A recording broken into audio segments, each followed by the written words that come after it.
평소 건강에 신경을 많이 쓰는 한 집사님이 몸이 좋지 않아서 병원을 찾았습니다.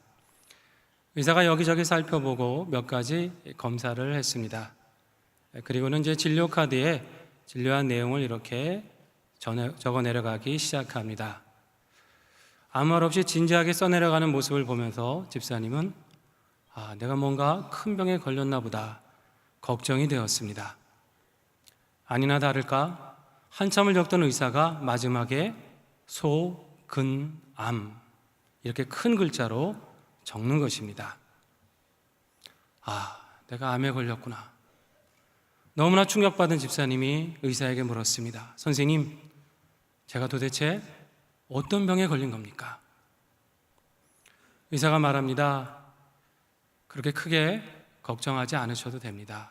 그냥 며칠 푹 쉬시고 약 잘 드시면 회복되실 겁니다.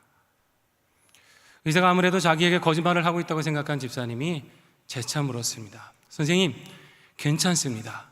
사실대로 말씀해 주세요. 저는 어느 정도 마음의 준비가 지금 되어 있습니다. 소근암이 대체 어떤 병입니까? 그 병에 걸리면 얼마나 살 수 있습니까?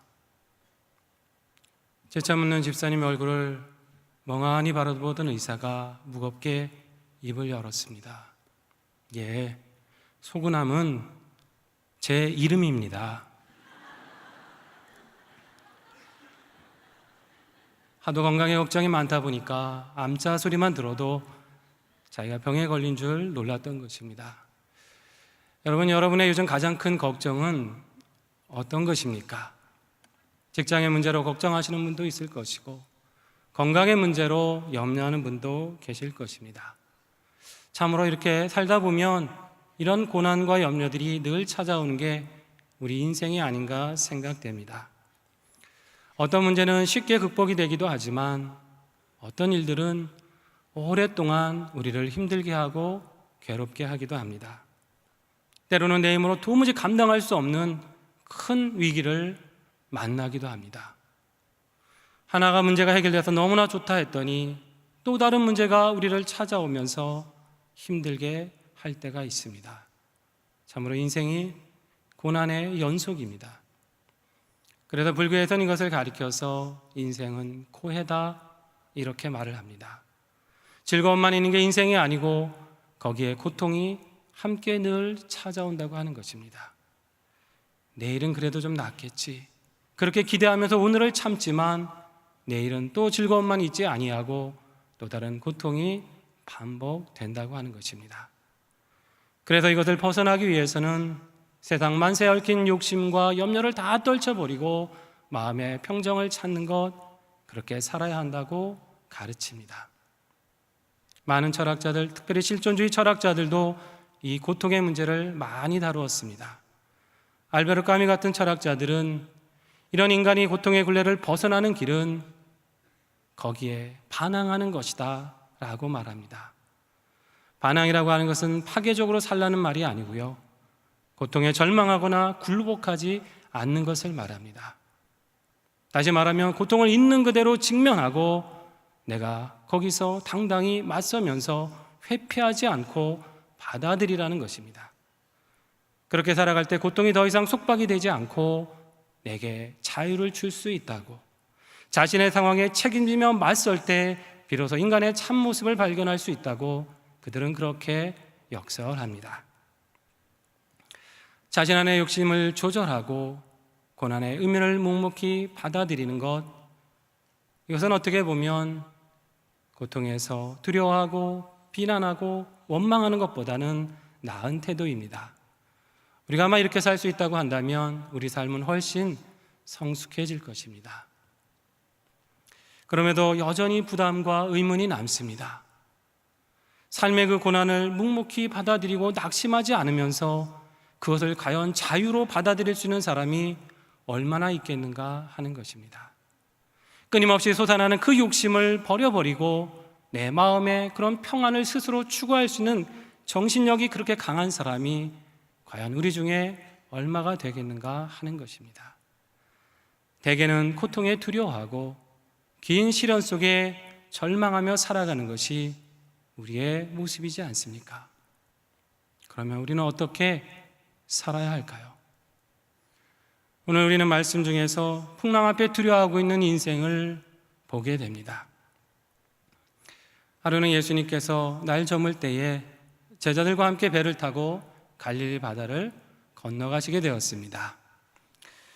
일상적으로 늘 건너다니는 바다였는데 그날따라 예기치 않은 어려움을 만납니다. 37절 말씀해 보니까 큰 광풍이 일어나며 물결이 배에 부딪힘에 배가 그 물이 가득하게 되었더라, 이렇게 말씀합니다. 갈릴리 바다는 사실 호수이지만 바다처럼 종종 풍랑이 일었습니다. 이 바다는 지중해 수면보다 한 200m 정도 낮기 때문에 이렇게 형세가 주변에 비해서 움푹한 모양으로 되어 있습니다. 그래서 이스라엘 북쪽에 있는 헬몬산에서 강한 바람이 그곳에 불어오면 그 기류가 마치 그 웅덩이 같은 곳을 휘몰아치면서 풍랑이 일어나곤 했던 것입니다. 제자들 중에는 이미 어부들이 많이 있었기 때문에 이런 상황에 익숙했을 것입니다. 그냥 웬만한 풍랑은 헤쳐가면서 건너 다녔을 것입니다. 그런데 그날 만난 풍랑은 그런 정도의 급이 아니었습니다. 여기 37절 말씀에 큰 광풍이다라고 말하는데 여기서 이 크다라고 하는 헬라어 말은 메가스라고 합니다. 여러분, 바로 여기서 메가톤이라고 하는 말이 나옵니다. 그러니까 다시 말해서 그냥 헤쳐갈 수 있는 정도의 풍랑이 아니라 메가톤급으로 불어오는 도무지 자신들의 힘으로 감당할 수 없는 엄청난 광풍을 만났다고 하는 것입니다. 그동안의 지식도 경험도 그 앞에서 다 소용이 없었습니다. 한계 상황을 만났고 도무지 어찌할 수 없는 무기력한 상황을 만났다고 하는 것입니다. 이 사실 제자들의 입장에서 보면 예수님을 따르지 않았고 예수님만 아니었다면 이 풍랑을 겪지 않아도 되었을 것입니다. 여러분, 지금 배를 타고 가는 이유가 무엇입니까? 이 항해를 지금 누가 하자고 했습니까? 바로 예수님이 하자 하셨습니다. 여러분, 35절의 말씀에 보니까 예수님이 이렇게 말씀합니다. 우리가 저편으로 건너가자. 즉 예수님이 가자고 하셔서 이 배를 띄우게 되었습니다. 바다에 익숙한 제자들의 입장에서 볼 때 아니 굳이 날 저물 때 이 배를 띄우고 갈 필요가 뭐가 있겠는가? 이왕이면 하룻밤 지내고 날 좋을 때 그렇게 가게 되면 평안하지 않겠습니까? 생각한 이도 있었을 것입니다. 그런데 주님이 가자고 하셨고 그래서 배를 띄웠습니다. 여러분, 이것이 신앙생활의 아주 중요한 포인트입니다. 우리 인생의 항해를 주님이 결정하십니다. 우리가 주님을 몰랐을 때는 내 인생의 주인이 나였습니다. 내가 가고 싶은 대로 가고 내가 선택하고 싶은 대로 선택합니다. 그런데 지금은 주님이 가라 하는 대로 가고 멈추라고 하시는 곳에서 멈춰야 합니다. 내 인생의 배를 내가 모는 것이 아니라 우리 주님이 이끄시는 것입니다. 여러분, 그렇다고 하면 항해라도 좀 순탄해야 되지 않겠습니까? 주님 가라고 하는 대로 갔으니까 순풍은 아니어도 역풍은 맞지 않아야 되지 않겠습니까? 내가 그래도 말씀에 순종했으니까 꽃길은 아니지만 가시밭길은 걷지 않아야 하지 않겠습니까? 그런데 분명히 주님의 말씀대로 갔고 신앙 때문에 왔는데 그럼에도 불구하고 풍랑을 만날 수 있다 하는 것입니다. 풍랑도 그냥 풍랑이 아니라 내 인생 자체를 송두리째 뒤집어 버릴 수 있는 그런 큰 위기를 만날 수도 있다는 것입니다. 여러분, 이렇게 되면 우리는 어떻게 합니까? 이런 풍랑 앞에 우리는 의문을 갖습니다. 하나님이 정말 나와 함께 하시는 게 맞아? 주님이 정말 이 길로 인도하시는 거 맞는 거야? 분명히 능력이 많으신 하나님인데 나를 위해서는 능력을 베푸시지 않는 것 같습니다. 이렇게 고난이 길어지다 보면요, 믿음도 점점점 의심이 됩니다.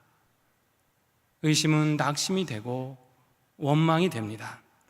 하나님이 나와 함께 하신다는 걸 분명히 들어서는 알지만은 하나님 날 버리셨습니까? 도대체 왜 이러십니까? 이렇게 탄식하고 원망합니다. 하나님이 날 버리실 리가 없는데, 말이 안 되는 얘기인데 너무 답답하니까 말이 안 되는 얘기가 그냥 나오게 되는 것입니다. 여러분, 그런데 조금만 더 생각해 보면 주님이 지금 이 항해를 하자고 하셨으니까 길이 있지 않겠습니까? 주님이 가라고 하셨으니까 문제를 해결해 주시지 않겠습니까? 이스라엘 백성들은 이 같은 일을 수없이 경험한 사람들입니다. 그들이 출애굽할 때 어땠습니까? 가나안을 향해서 들뜬 마음으로 갔지만 앞에는 홍해가 가로막히고 뒤에서는 추격해오는 애굽의 군대가 따라오고 있었습니다. 나가지도 물러서지도 못하는 어쩔 수 없는 상황에서 불안하고 두려워했던 이스라엘 백성은 원망하고 탄식합니다. 아니 도대체 광야에 우리가 매장지가 없어서, 애굽에 매장지가 없어서 이 광야에서 우리를 죽게 하느냐?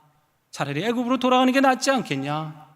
당장이라도 돌을 들어 모세를 죽일 것처럼 그들은 원망했습니다. 여러분, 모세는 두려워하지 않았을까요? 모세가 그런데 백성들에게 어떻게 말합니까? 그는 백성들을 향해 이렇게 담대히 말합니다. 너희는 두려워하지 말고 가만히 있어서 여호와께서 오늘 너희를 위하여 행하시는 구원을 보라. 하나님 우리를 여기까지 인도하셨으니까 하나님이 또 앞으로 하실 일들을 기다리라 하는 것입니다. 그랬더니 어떻게 되었습니까? 그 바다가 갈라지고 그 가운데로 길이 열렸습니다. 분명히 눈에는 보이지 않았는데, 아무런 길이 없었는데 하나님은 바닷속의 길을 준비하셨습니다. 모세는 홍해가 갈라질 걸 알았을까요? 그도 분명 몰랐을 것입니다. 어떻게인지는 모르겠지만 하나님이 여기까지 인도하셨으니까 이 앞으로의 가정도 인도하실 거라는 믿음으로 그는 나아갔던 것입니다. 여러분, 바로 이러한 믿음이 우리 모두가 소유하실 수 있기를 축원합니다. 하나님이 여기까지 인도하셨다, 그러니까 앞으로도 인도하실 것이다, 이런 믿음이 우리에게 있어야 합니다. 누가 우리를 여기까지 인도하셨습니까? 하나님이 인도하셨습니다. 우리를 불신앙의 늪에서 신앙으로 이끌어주신 분이 누구십니까? 하나님이십니다. 살면서 만나는 크고 작은 어려움 속에 견디게 하시고 이기게 하시고 소망을 품고 여기까지 오게 하신 분이 누구십니까? 바로 그분이 하나님이십니다. 우리가 하나님을 주인으로 모셨다면 더 이상 두려워하지 않아야 합니다. 왜냐하면 그분이 우리와 함께 하시고 거기 계셔서 우리의 앞길을 열어주실 것이기 때문입니다. 그런데 삶에서 종종 우리는 이것을 잊어버립니다. 이것을 잊게 되면 불안과 두려움이 우리를 사로잡아 버립니다. 제자들도 그러했습니다. 주님이 항해를 하자고 분명히 하셨는데 그것을 잊고 있었습니다. 설상가상으로 주님을 바라보니까 배 뒤편에서 주무시고 계십니다. 야, 큰일 났구나, 죽게 생겼구나, 선생님 우리가 죽게 된 걸 지금 돌보지 않으십니까? 나 지금 죽게 생겼는데 도대체 지금 뭐하고 계십니까? 이런 원망입니다.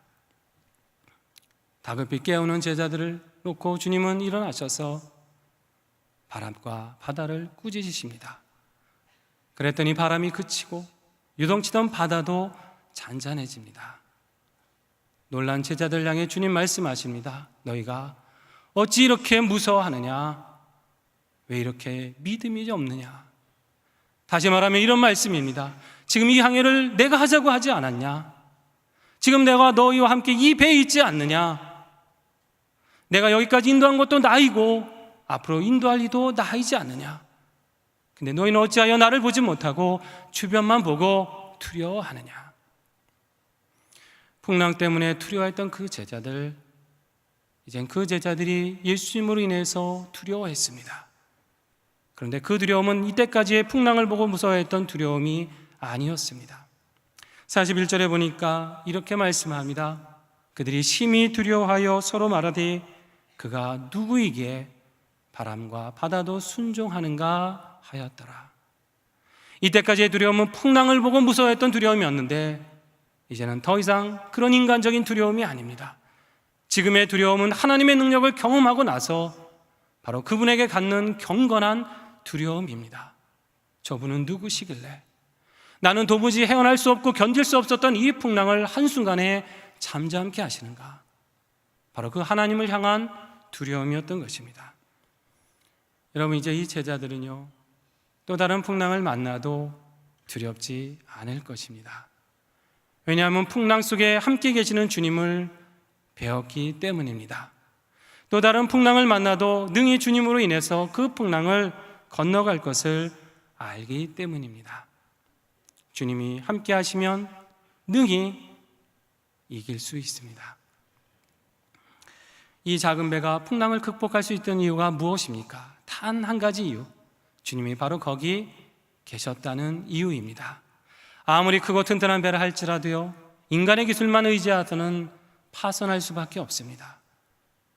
나를 보호하는 세력이 철갑처럼 든든하다 할지라도 주님이 보호하지 않으시면 그것은 거미줄보다 약합니다. 물질이, 명예가, 권력이 나를 지켜줄 수 없습니다. 하나님이 함께하지 않으시면 그것들은 안개처럼 사라지고 말 것입니다. 여기 제자들의 작은 배가 파손하지 않은 것은 건조 기술이 좋아서도 아니고 그들의 노젓는 솜씨가 뛰어나서도 아니라 오직 주님이 거기 계셨기 때문입니다. 프랑스의 브리타뉴 지방의 어촌에서는 선원들이 출항을 할 때마다 이런 기도를 드린다고 합니다. 나의 하나님이여, 나를 지켜 주옵소서. 나의 조각배는 너무 작고 당신의 바다는 너무 광대합니다. 망망한 대해를 바라보면서 작은 조각과 같은 자신을 보고 그 능력의 하나님 앞에 그 인생의 항해를 맡겨드린 것입니다. 여러분, 우리 인생의 항해도 이처럼 주님께 온전히 맡겨드리시길 바랍니다. 우리가 주님께 온전히 맡겨드릴 때 주님은 늘 거기에 계셔서 도와주실 것입니다. 저는 지난 4월에 한소망교회로 부르심을 받았습니다. 한소망교회로 부르심을 받기 전에 저는 타이에 의해서 사역이 중단되는 아픔을 겪었습니다. 전에 있던 교회가 부교역자 임기제를 시행하게 되면서 다른 사역지가 결정되기도 전에 사임을 하게 되었습니다. 처음에는 얼마 지나면 또 다른 사역지를 주시겠지 이렇게 기대하면서 시간을 보냈는데 이것이 이제 반년이 넘어가기 시작하면서 염려와 불안이 찾아들기 시작했습니다.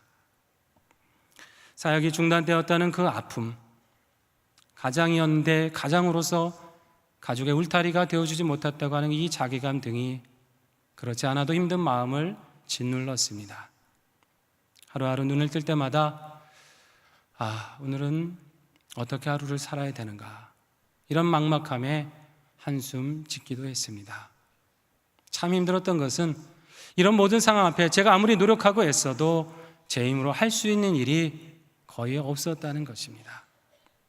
그런 무기력함을 느끼면서 하나님께 울부짖었습니다. 하나님, 도대체 어디에 계십니까? 언제까지 기다려야 됩니까? 제가 주님의 종이 맞다면 사역할 곳을 주셔야 하지 않습니까? 감사하게도 우리 임 목사님 통해서 한소망교회로 부르심을 받게 되었고요. 또 지난 5월에 있었던 은혜의 동산에 참여하게 되었습니다.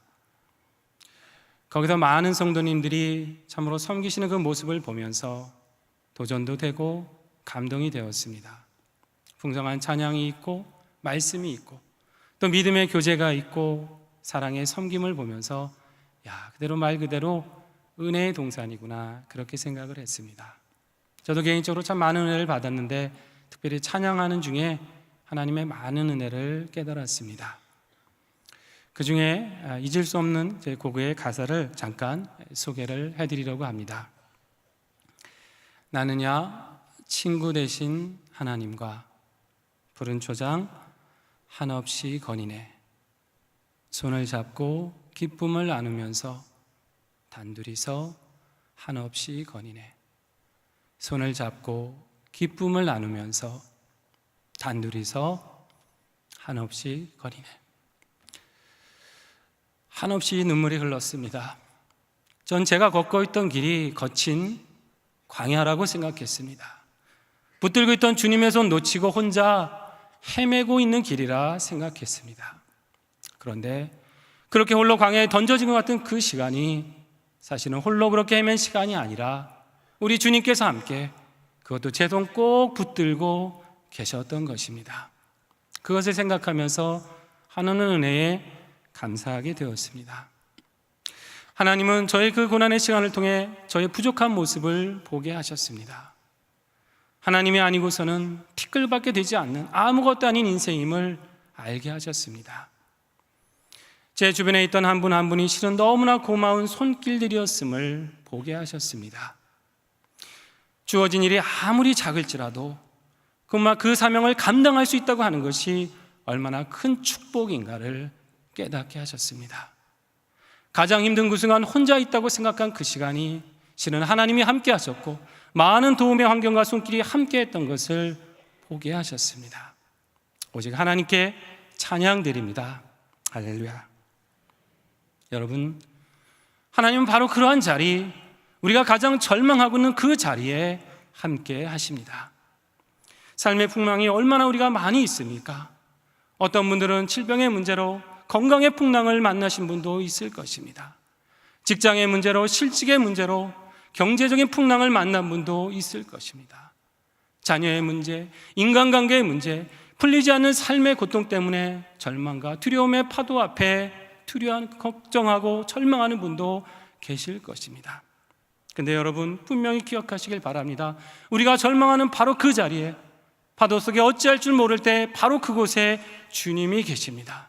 그분이 내 손을 꼭 붙들고 계신 것입니다.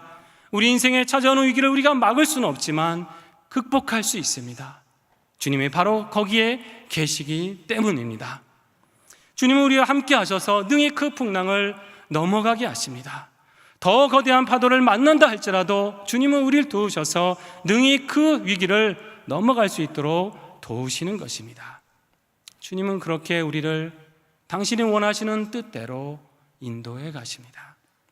시편 107편 28절 이하에 이렇게 말씀합니다.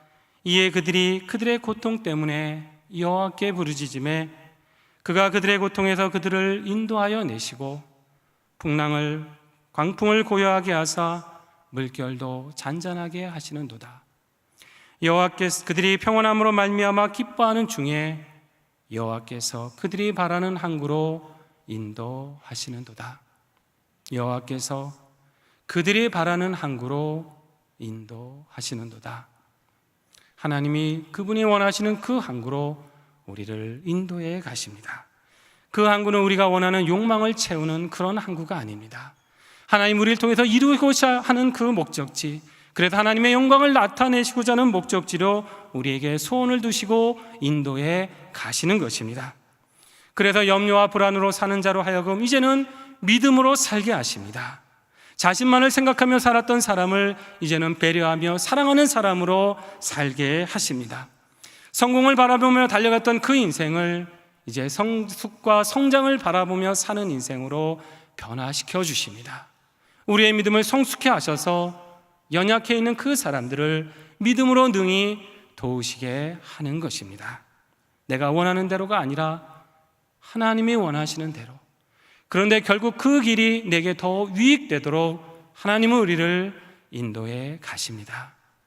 내 삶에 언제나 함께 하셔서 거기 계신 하나님, 이 하나님과 통행하시면서 세상의 모든 풍랑을 이기고 주님 예비하신 복된 항구에 다다르시는 우리 모두가 될 수 있기를 주님의 이름으로 축원합니다. 기도하겠습니다. 은혜로우신 아버지 하나님, 우리 인생의 풍랑에 함께 계시고 붙들어 주셔서 감사드립니다. 우리로 하여금 환경을 보며 낙심하지 않게 하시고 오직 그곳에 계신 주님을 바라보며 승리하게 하시옵소서. 우리와 동행하셔서 뜻하신 곳으로 인도하실 주님의 손길을 기대하게 하시고 기쁨과 감사가 넘치는 주님이 예비하신 항구로 우리의 항해를 이끌어 주시옵소서.